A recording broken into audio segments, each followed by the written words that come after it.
Alright, for part 2 of the inheritance cycle, we have our conflict cards. So if for some reason you didn't check out part 1, which is all the dynasty cards, you might want to go check that out to see what all the cards you can get in the dynasty for all the combined 6 packs in the inheritance cycle.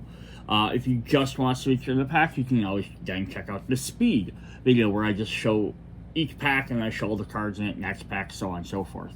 So yeah, we're going to go ahead and hop into our conflict cards. Just a reminder of what the packs are. We have For the Empire, Bonds of Blood, Justice for Sesame, The Children of Heaven, Champion's Foresight, and Shoju's Duty. And then there's also another quick reminder is there is a brand new keyword, so it's disguised. I went over this in the first one. I'll just do a brief run over this again. So if any unique character has the word disguise, what you can do is you may play them on top of a non-unique character, paying the cost difference. So if they cost 5, the non-unique character costs 2, you only pay 3. So basically you get to play a better, typically a better character. Unique characters are usually a little bit better than regulars, as long as it has the correct trait. So it might say like disguised Bushi, so you can only play on another character that has the Bushi. It doesn't care how it got that trait, if it was printed on there or if it was given through an attachment or something like that. And then it keeps all other things. So it has any status on it, honored or dishonored. If it has any attachments on it, has any other thing, all the fate that are on it, it keeps all of that. So basically you're doing is a non-unique character. It could be like a regular guard, it pulls off their mask, all of a sudden you're this unique character. That's basically what the idea of it is. If they're, and then it also maintains whatever part they are during a conflict. If they're in the conflict and they're bowed, then they can go ahead and go play on top, but they'll still be bowed. If they're not bowed, they'll enter regular. But if they're at home, they stay at home. You could play them normally for full cost into the conflict, if they're a conflict card, into there, but you can't play them on top of something else. So we saw one for each clan in the Dynasty decks. We'll see if there's one for each one in here. The other interesting thing with the inheritance cycle so far has been each clan has kind of gotten a new little sub-theme.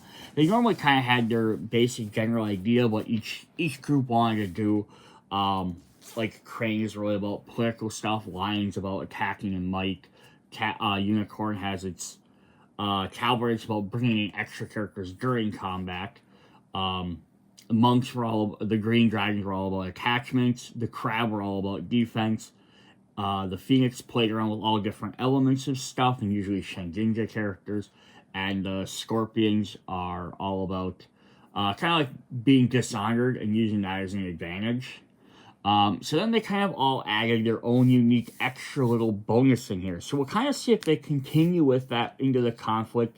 I'm assuming they will, because the Unicorn and the Scorpion didn't really seem to have a ton of new things in the Dynasty, so I'm hoping they're going to pick it up in the conflict, which I think is where more of their stronger suits are.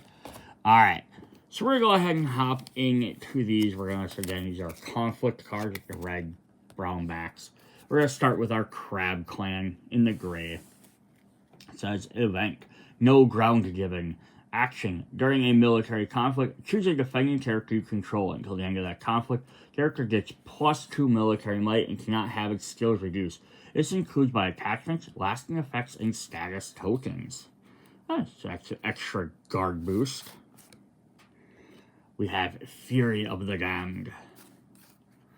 Fire roll only. Action. During a conflict, choose any number of participating Bushi characters you control. Double the base military skill of each of those characters until the end of the conflict. At the end of those conflicts, sacrifice each of them characters. Ooh, that's kind of fun. Like a temporary boost, but at a hefty cost. The Warning of the Damned. Hey, look, we're sticking with the Damned theme. Force interrupt. While the conflict phase ends, each player must sacrifice a dishonored character if able. The warden who attends the damned are as ruthless as they are courageous. They must stand ready to cut down the very companions whose humanity they seek to preserve. So it's like you're using this like evil force kind of like boost up your troops, but it's gonna cost you. Is sort of what we're getting from this. Callus Asherigu is a follower. Attached to a unique character, restricted. Reaction: after you break a province during a military conflict, which attached characters attacking, discard each card from each of your opponent's provinces. Oh, so that's pretty nasty. Sharpened. I'm gonna turn this one sideways so maybe I can read it better. Shuraharashi. Hashi? Probably I had too many words. I believe that's the little spiked blade that's in the guy's head. Like the sickle type weapon. It's a weapon. Interrupt when attacked character, sacrifice, return this card to your hand. So this is playing back onto the theme they had. Even some of these other cards play, which is Crab had some stuff in the first part, which was all about sacrificing or using your guys as resources to gain bonuses. Those characters sacrifice to just back to your hand. So throw this on a guy you know is going to just sacrifice for some reason. It gives him a temporary bonus. The builder's axe makes no distinction between wood or skull. Withstand the darkness. Reaction: after an opponent plays an event, it chooses a crab character you control as a target. Place one fate on that character. Oh, nice. So you can keep them around a little bit longer, hopefully. And then finally, root out heresy. During a political conflict, discard a random card from your opponent's hand. Until the end of the conflict, reduce the strength of the attacked province by X, where X is the cost discarded. Discard. So yeah, reducing their strength. So it's kind of their whole thing here is kind of like they sacrifice, pay some of their own stuff to give themselves a bunch of boosts, or they're actually potentially sacrificing their opponent's stuff to reduce one of their provinces or get more direct province attacks. Very cool. Very interesting stuff to put in there. Alright, then we're going to hop into the blue cranes. We have Moment of Perfect Beauty. So you have a new philosophy. I was really hoping when I saw this at one point, I was like, oh, maybe every set will get a new philosophy. That'd be kind of a cool callback to the core set. Fortunately, it didn't happen, but maybe we might get some throughout the rest of the sets. Action. During a conflict, if you control more honored participating characters than your opponent, after your opponent's next action opportunity, resolve the conflict as if both players have passed consecutively. Here's a pattern that will never happen again. Oh, so you're shutting down their next conflict. That is... yeah, you can just shut down the next entire thing. That's actually kind of cool. Arbiter of Authority. Courtier and Duelist. Action. During a conflict, initiate a political duel. Your opponent may dishonor his or her character to refuse the duel. Otherwise, resolve the duel, bow and move the home the duel's loser. Yushia immediately regretted asking who had requested requested the historical records. Oh yeah, he said, I'm going to do this, and then he got reamed on. A new home, void roll only. Attached character gains the Bushi and Courtier traits. Their new name, you'll leave your childhood behind and gain in service to your lord. I like the fact that not only does it give you the traits, it doesn't replace them. They could have easily been like, attached character loses all previous traits and only gains these two. Instead, it just gives them. Which works really well if you're playing with some of the disguise mechanic. So far it doesn't look like we got any in here yet, but it does look like that'd be a great way to be able to do that. Because I think Bushi was the crab and the courtier were this, so they tied really well with the crab. So it's kind of fun.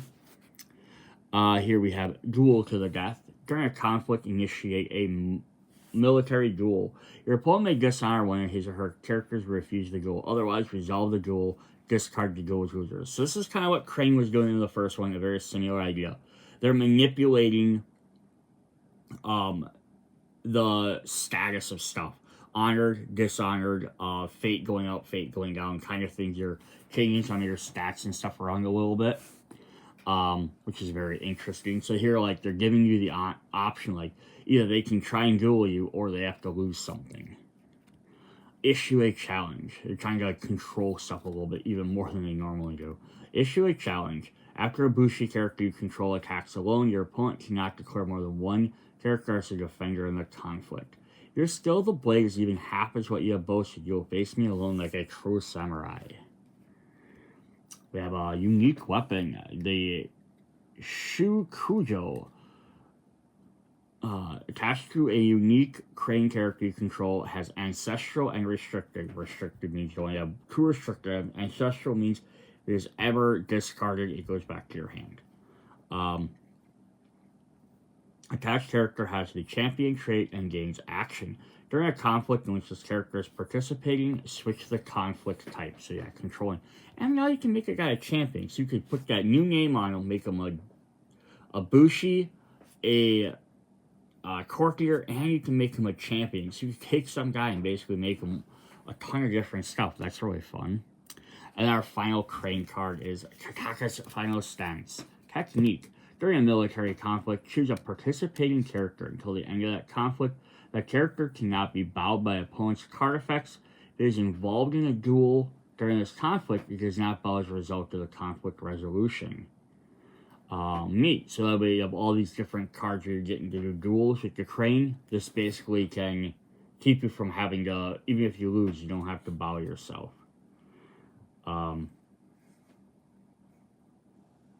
Yeah, very cool. Awesome. Let's hop into our third clan. We have the Green Dragons. Greater Understanding. Attached to a ring. Reaction. After fate is placed on an attached ring, resolve the ring's effect as if you were the attacking player. Does an enlightened person fall under the law and cause an effect? So this is what Green was doing in the Dynasty half. They were manipulating the elemental rings. So they were letting you put fate on them, take fate off, use the fate either direction by putting it on or taking off to gain extra bonuses. And this is definitely continuing to that. So, so here you can attach this and you can place more fate on it to gain extra effects to use it multiple times. We have the Ninten Pupil, Bushi and Duelist, water roll only. Reaction. After an honor dials are revealed for a duel, if this character is involved in a duel, double this character's base military and political skills to the end of the face. Nice. I think it's another like sub theme that I thought was really kind of neat. They have a little bit more crossover theming between clans, but it's not always like, oh, these two work together. It's sometimes these two fight against each other.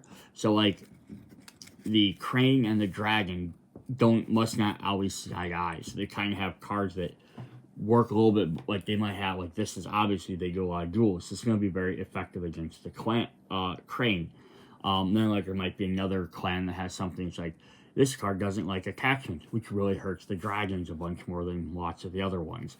So it's kind of neat that they have some of those sub-themes as well. The Two Heavens technique. Attached to a Bushi character. Well, there are exactly 2 weapons attachments on attached character. Character gains covert. So when they declares an attacker, they choose a defender that does not have convert, they can't be a defender. 1 man, 1 sword, 1 strike, Kakaka. 2 hands, Miramoto. Yeah. If you can wield 2, man. Alright. Justicar's Approach. Technique attached to a courtier character. This is a fun little extra thing, too. So that Crane just did this, so you can kind of also see where they're maybe working, kind of maybe tying in with the Crane. If you work them together. Stuff with duels. Again, they could work against them, but you can also work with them. Like, you make a dual deck together. Because we have a lot of courtier and stuff in there. Attached to a character gains action. During the conflict, initiate a military duel. Resolve this duel. Dishonor the duel's loser. If that character is already dishonored, bow it. If he's already bowed, dishonored, discard it. Oh, so that's fun. You can kind of plan for that. Rising Stars Kata. Or Kata.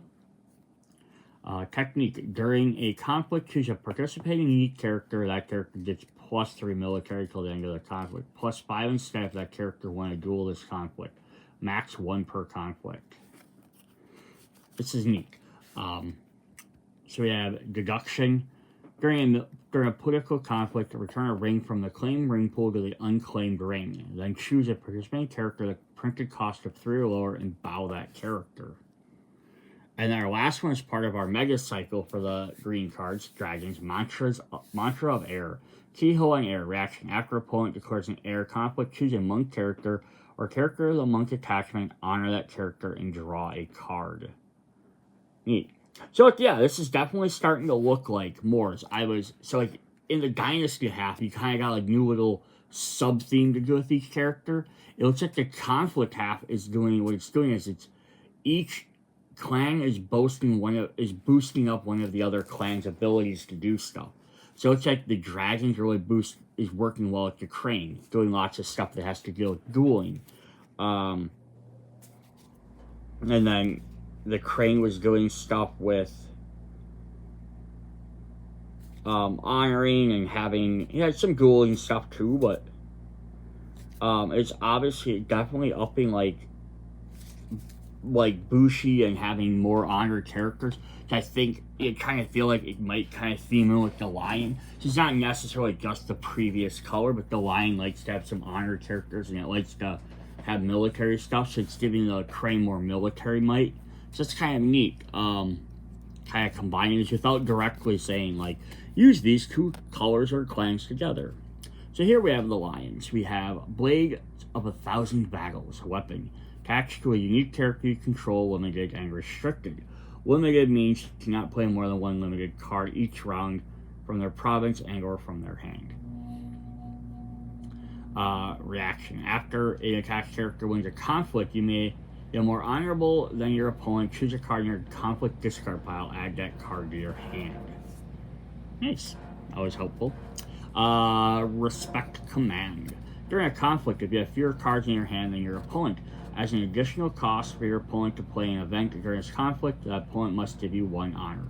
So this is one thing the Lion did in the Dynasty. They had a bunch of bonuses for having lesser cards in their hands. Since they like to just try and play their warriors as quickly as possible and basically create an army, they usually have less cards. So they're gaining bonuses for it. Forebears Echoes. Spell and air. Arrow only. During a military conflict, choose a character in your Dynasty discard pile. Put that character in play into conflict. If that character is still in play at the end of conflict, put it at the bottom of your Dynasty deck. Gets you more cards out without having to play more cards. Sharpen the mind. Action. Technique. Action during a conflict. Discard a card from your hand. Attached character gets +3 military, +3 political till the end of the conflict. Even in peace, the warrior's mind cannot rest. Just an extra boost is always helpful. Regal Bearing. Action. During a political conflict in which you control a courtier character, set the bid on your honor tile to 1 and then draw cards equal to the difference between your honor bid and your opponent's. Max 1 per conflict.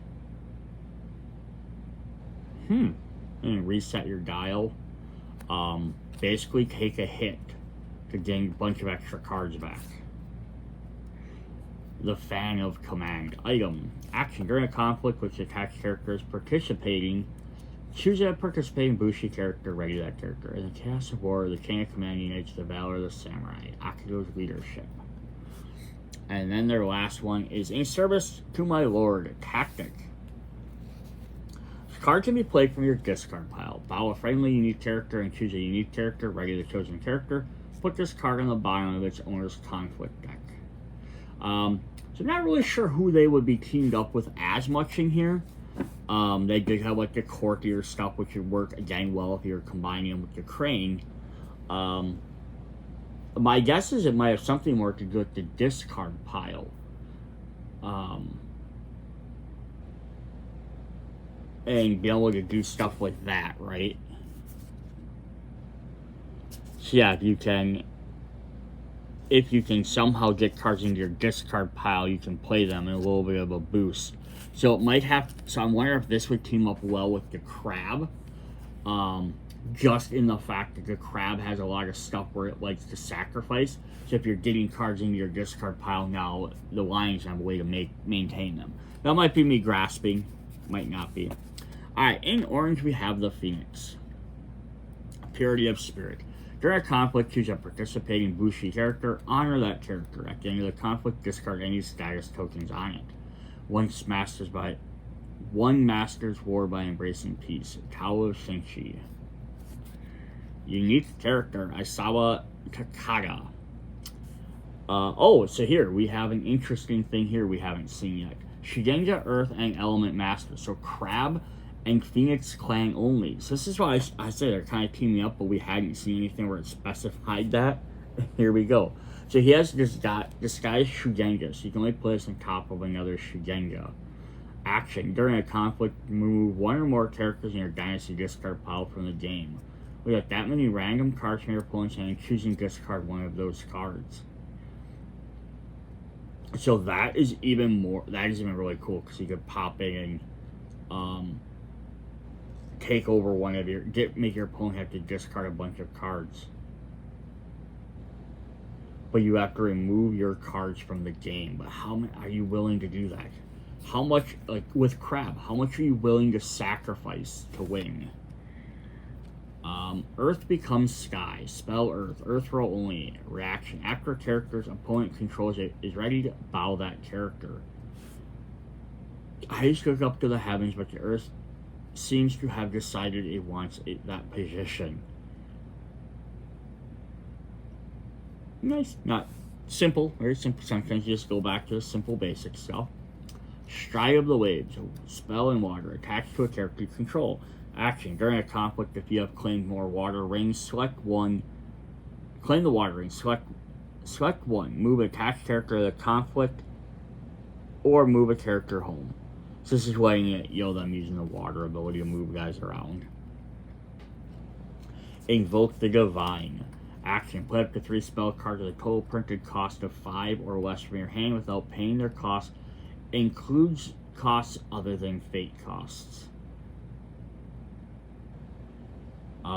You no longer disrespect to go ignore either me or by the kami of this place.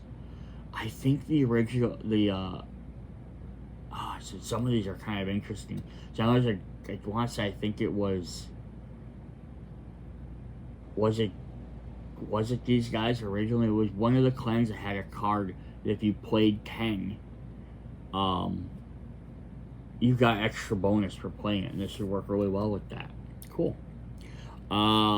Extrude the Prestige. Condition. Attached to a courtier character. Reaction. After you play a card during a conflict in which attached characters participating, attached character gets +1 political until the end of conflict.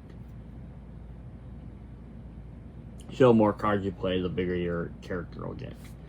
And then the last one for our Phoenix is Cloak of the Night. Spell Air. Play if you control a Shugenja character.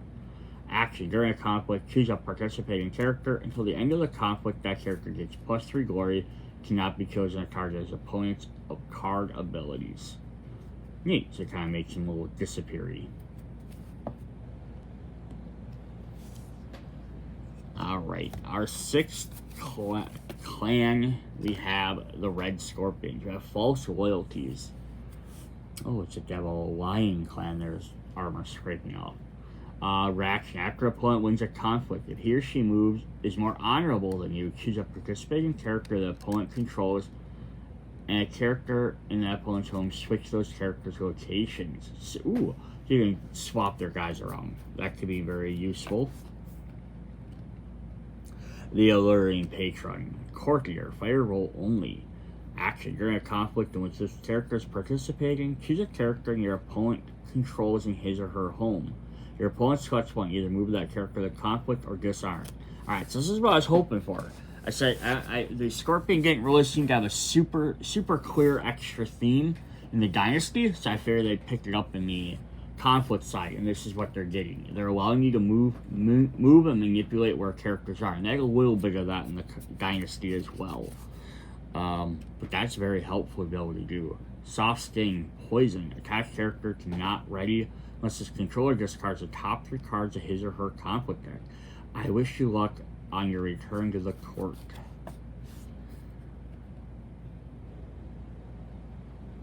So Cheryl Mayako, Bushi and Shinobi, disguise a non-Scorpion character. Ooh, so they just switching to any character that's a non-Scorpion. It doesn't matter what trait or anything it has. This character can only be played by the disguise keyword. Okay. And reaction. After you play this character, choose a non-unique character an opponent controls and dishonor that character. So yeah, messing with the status of them. Unspoken etiquette. Action during a political conflict, dishonor each participating non-courtier character. No one had information that hated visitors were gifts except for such a informal visit. That didn't make their empty hands any less disgraceful. Oh, ho, ho, that's mean. So they're like, oh, we have this thing we do and we're not going to tell you about it. By any means, tactic. During a conflict, if your honor bid is higher than your opponent's, choose a participating Bushi character you control and a participating character your opponent controls. At the end of conflict, set your character's base military skill to the current skill of opponent's character. So they basically match them.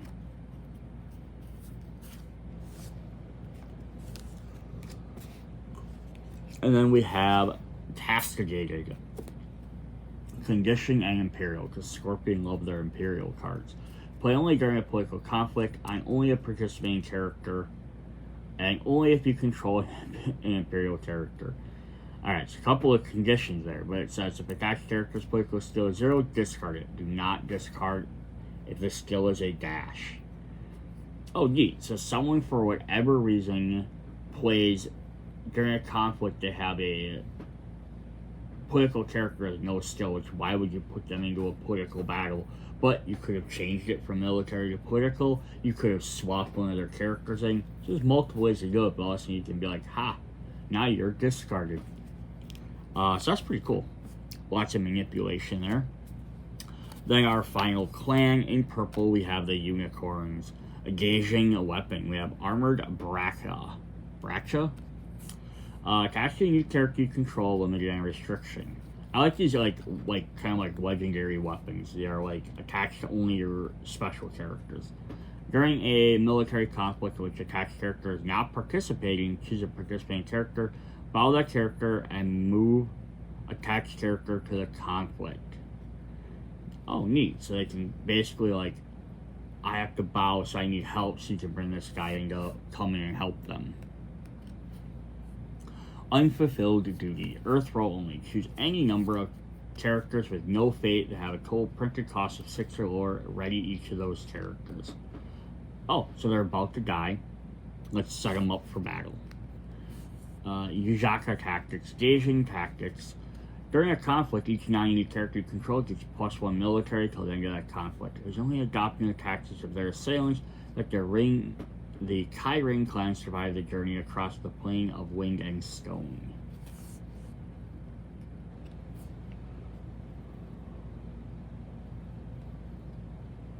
A natural negotiator. Technique attached to a courtier character you control.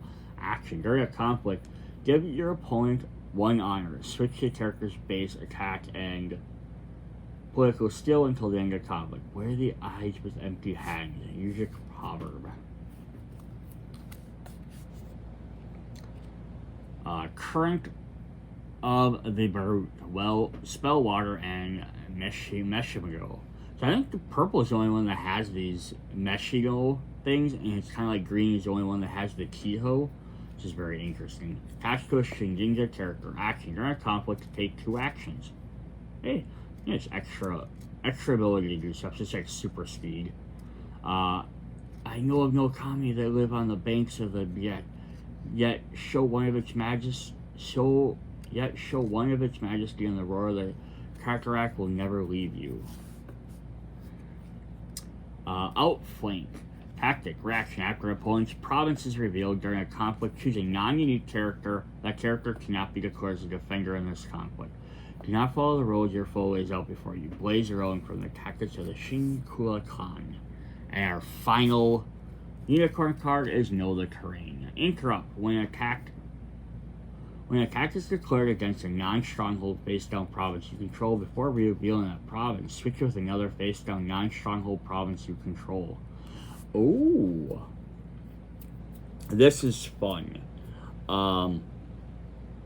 You might be, it's face down, so how is you don't look, you remember from the beginning of the game. Also, purple has a couple of cards that let you flip cards face back down. So that is really cool. Alright, then we have a couple of non-clan cards. They didn't give us a ton in this set, which is kind of nice. Well, nice to have them, because they go in every set, potentially. But it's also nice to get more of the regular cards. A Perfect Cut. Action. During a military conflict, choose a participating Bushi character. That character gets +2 military to the end of the conflict. If it wins a conflict, honor it. A quality warrior skill can be measured in a single stroke.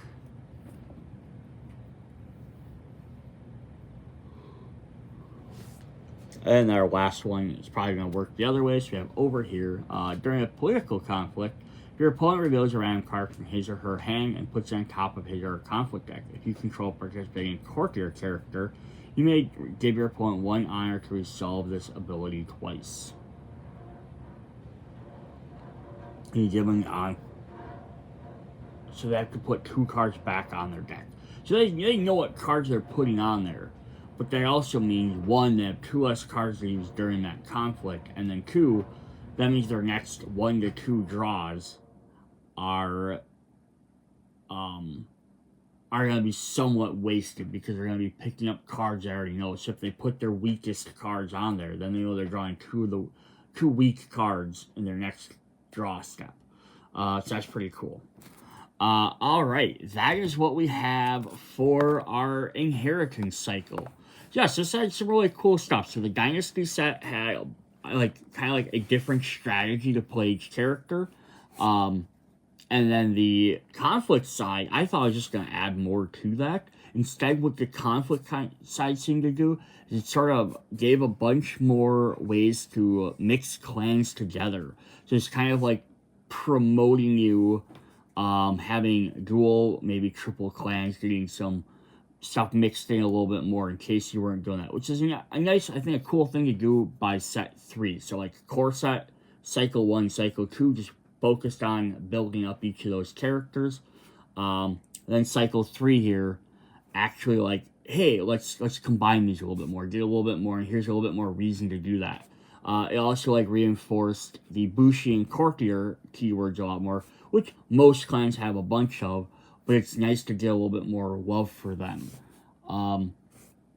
Yeah, the disguise keyword is a really neat idea. The only thing I have an issue with it is somewhat they kind of did in the last cycle where they had creatures.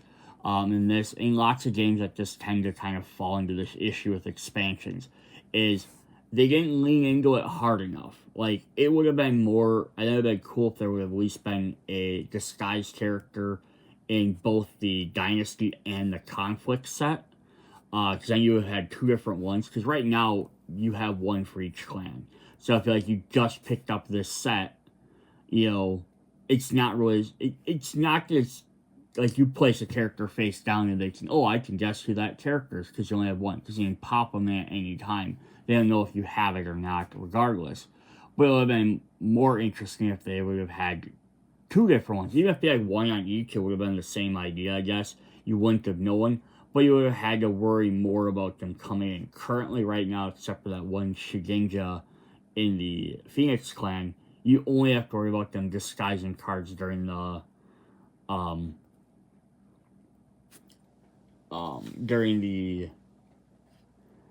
Dynasty phase, because you can't play them otherwise.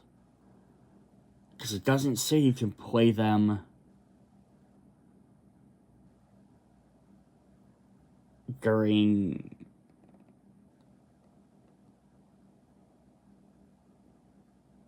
Yeah. Yeah, so you have to have some way to play them from the province, to be able to move them up into the other things. So yeah, very cool stuff. Hopefully the disguise keyword and like I said, the previous set deck, like the creature cycle, even some of the neat stuff where like I thought for a minute they were gonna do like the magistrate cycle again. It'd be neat to have some of those little tiny themes of like this type of card or this character, this group or keyword does this thing to like reappear back in the cycles. But maybe they'll pop up a little bit more. Some of these things might pop up more in some of the clan decks or maybe one of the bigger sets. They maybe reinforce it just so you're not stuck with like one version of that keyword or card. Alright, that's what we got for this. Check out the speed video if you want to see what's in each pack again. Check out the previous cycles or the future cycles after this one. If you want to see what some of the other things are. See you guys later. Bye.